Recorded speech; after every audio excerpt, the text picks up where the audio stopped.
ನಿಮ್ಮ ಜೀವನದ ಯಾವುದೇ ನೆಗೆಟಿವ್ ಅಂದರೆ ಯಾವುದೇ ಚಾಲೆಂಜ್ ಆಗಿರಬಹುದು, ಅದನ್ನು ಯಾರ ಜೊತೆಗೂ ಡಿಸ್ಕಸ್ ಮಾಡಬೇಡಿ. It will only intensify. ಯಾಕೆಂದರೆ ನೀವು ಯಾರಿಗೆ ಹೇಳ್ತಾ ಇದ್ದೀರಾ ಅವರು ಸಹ ಅದ್ರ ಬಗ್ಗೆ ನೆಗೆಟಿವ್ ಅಂದರೆ ರಾಂಗ್ ಅಲ್ಲ. ನೆಗೆಟಿವ್ ಅಂದರೆ ಅದ್ರ ಬಗ್ಗೆ ಚಿಂತೆ ಮಾಡ್ತಾರೆ.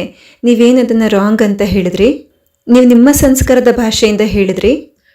ಜಸ್ಟ್ ನೀವು ಯಾರಿಗಾದರೂ ಹೇಳ್ತೀರ ನನ್ನ ಆರೋಗ್ಯವಾಗಿ ಸರಿ ಇಲ್ಲ ಅಂತ, ನೀವಿದನ್ನು ನಿಮ್ಮ ಭಾಷೆಯಲ್ಲಿ ಹೇಳಿದ್ರಿ. ನೀವಿದನ್ನು ನನಗೆ ಹೇಳಿದ್ರಿ. ನನ್ನ ಭಾಷೆ ಏನು ಸ್ವಲ್ಪ ಡಿಫ್ರೆಂಟ್ ಆಗಿದೆ. ನಾನೀಗ ನನ್ನ ಭಾಷೆಯಲ್ಲಿ ಬೇರೆಯವ್ರಿಗೆ ಹೇಳ್ತೀನಿ, ಅವ್ರಿಗೆ ಗೊತ್ತಾ ಎಷ್ಟು ವೀಕ್ ಆಗಿದ್ದಾರೆ ಅಂದರೆ ಅವ್ರಿಗೆ ಎದ್ದು ಹೇಳಲಿಕ್ಕೆ ಆಗ್ತಾ ಇಲ್ಲ. That is my vocabulary. ಯಾಕೆಂದರೆ ಈಗ ಅದನ್ನು ನಾನು ನನ್ನ ಸಂಸ್ಕಾರದ ಜೊತೆಗೆ ಜೋಡಿಸಿ ಹೇಳ್ತೀನಿ.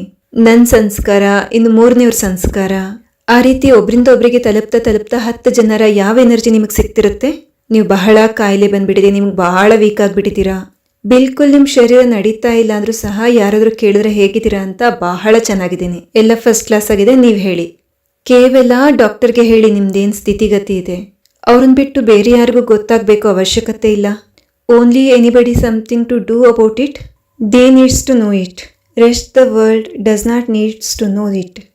ಯಾವಾಗ ನೀವು ನಾನು ಪರ್ಫೆಕ್ಟ್ ಇದ್ದೀನಿ ಅಂತ ಹೇಳ್ತೀರಾ, ಬೇರೆಯವ್ರನ್ನ ಕೇಳಿಸ್ಕೊಂಡು ಅವ್ರು ಹೇಳ್ತಾರೆ ಪರ್ಫೆಕ್ಟ್ ಇದ್ದಾರೆ ಅಂತ. ಎಲ್ಲರಿಂದ ಬ್ಲೆಸ್ಸಿಂಗ್ ತಗೊಳ್ಳಿ. ಶರೀರ ಹುಷಾರಿಲ್ಲ ಅಂದರೆ ಸಂಪೂರ್ಣ ಸರಿ ಇದ್ದೀನಿ ಅಂತ ಹೇಳಿ. ಆಗ ಎಲ್ಲರೂ ಸರಿ ಇದ್ದಾರೆ ಅಂತ ಹೇಳಿದ್ರೆ ಇಷ್ಟು ಎನರ್ಜಿ ಬಂದ್ಬಿಡುತ್ತೆ.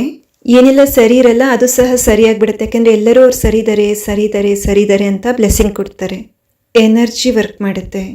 ಆದರೆ ಮೊದಲು ನಾವು ನೆಗೆಟಿವ್ ಮಾತಾಡ್ಬಿಡ್ತೀವಿ, ಮತ್ತು ಅವ್ರು ಕೇಳಿಸ್ಕೊಂಡು ನೆಗೆಟಿವ್ ಕ್ರಿಯೇಟ್ ಮಾಡ್ತಾರೆ, ಮತ್ತು ಅದನ್ನು ಅವ್ರು 4 ಜನಕ್ಕೆ ಹೇಳ್ತಾರೆ, ಆಮೇಲೆ ಅವರು ಕ್ರಿಯೇಟ್ ಮಾಡ್ತಾರೆ. And we suddenly have lot of negative energy. This means everybody. ಈಗ ಒಬ್ಬ ಮಗಳು ತವರಿಗೆ ವಾಪಸ್ ಬರ್ತಾಳೆ. ಪೇರೆಂಟ್ಸ್ ಕೇಳ್ತಾರೆ ಎಲ್ಲ ಸರಿಯಾಗಿ ನಡೀತಿದೆ ತಾನೇ ಅಂತ. ಅವರೊಂದು 5-6 ಮಾತುಗಳನ್ನ ಹೇಳ್ತಾರೆ. ಅವರು ಮನೆಯವರು ಆ ಥರ ಹೇಳಿಬಿಟ್ರಪ್ಪಾಜಿ, ಇದನ್ನು ಮಾಡಿಬಿಟ್ರು, ಇಂಥ ಕೆಲಸ ಆಗಿಬಿಡ್ತು, ಆಮೇಲೆ ಈ ರೀತಿ ಅಂದ್ಬಿಟ್ರು, ನನಗೂ ಅವ್ರಿಗೂ ಜಗಳನೂ ಆಗಿಬಿಡ್ತು, ಇಷ್ಟೆಲ್ಲ ಹೇಳಿ ಹೊರಟೋಗ್ಬಿಡ್ತಾರೆ. ಆಕೆ ಹೊರಟೋದ್ರು, ಪೇರೆಂಟ್ಸ್ ಫ್ರೀಯಾಗಿ ಕೂತಿದ್ದಾರೆ ಮನೇಲೀಗ. ಔಟ್ ಆಫ್ ಕನ್ಸರ್ನ್ ಪೇರೆಂಟ್ಸಿಗೆ ಏನು ಚಿಂತೆ ನಡಿಬೋದು, ನನ್ನ ಮಗಳ ಜೊತೆಗೆ ಈ ರೀತಿ ನಡೀತಿದೆಯಲ್ಲ, ಈ ರೀತಿ ಆಗ್ತಿದೆಯಲ್ಲ, ನಮಗೆ ಗೊತ್ತೇ ಇರಲ್ಲ ನಮ್ಮ ಜೀವನದಲ್ಲಿ ಈ ರೀತಿ ಮಾಡ್ತಾ ಎಷ್ಟು ನೆಗೆಟಿವ್ ಎನರ್ಜಿನ ಇನ್ವೈಟ್ ಮಾಡಿಬಿಟ್ಟಿರ್ತೀವಿ. ಅದಕ್ಕೋಸ್ಕರ ನಮ್ಮ ಸಮಸ್ಯೆನ ನಮ್ಮ ಜೊತೆಗೆ ಇಟ್ಕೋಬೇಕು. ನಮ್ಮ ಪ್ರಾಬ್ಲಮ್ಸಿಗೆ ನಾವೇ ಬ್ಲೆಸ್ಸಿಂಗ್ಸ್ನ ಕ್ರಿಯೇಟ್ ಮಾಡಬೇಕು.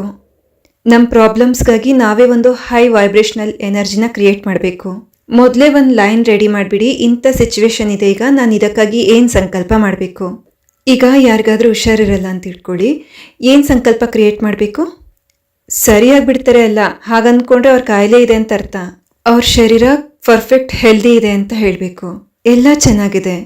ಆ ರೀತಿ ಸಂಕಲ್ಪವನ್ನು ಉತ್ಪತ್ತಿ ಮಾಡ್ತಿದ್ರೆ ಮೊದಲಿಗೆ ಯಾರು ಕೇಳಿಸ್ಕೊತಿರ್ತಾರೆ ಈ ಸಂಕಲ್ಪವನ್ನು?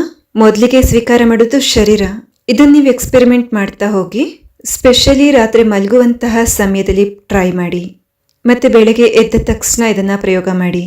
ರಾತ್ರಿ ಮಲಗಬೇಕಾದ್ರೆ ಇನ್ ಕೇಸ್ ನೀವು ಹೇಳ್ತೀರಾ ಇವತ್ತು ತುಂಬ ನೋವ್ತಾ ಇದೆ, ಇವತ್ತು ಕಾಲು ನೋವ್ತಿದೆ ಅಂತ, ಲಾಸ್ಟ್ ಥಾಟ್ ಈ ರೀತಿ ಕ್ರಿಯೇಟ್ ಮಾಡಿ ನೀವು ಮಲಗಿದ್ದೀರಾ ಅಂದರೆ ಮಾರ್ನಿಂಗ್ ಎದ್ದಾಗ ರಾತ್ರಿ ಎಷ್ಟು ನೋವಿತ್ತು ಅದಕ್ಕಿಂತ ಜಾಸ್ತಿ ಆಗಿಬಿಟ್ಟಿರುತ್ತೆ ಬೆಳಗ್ಗೆ ಎದ್ದಾಗ.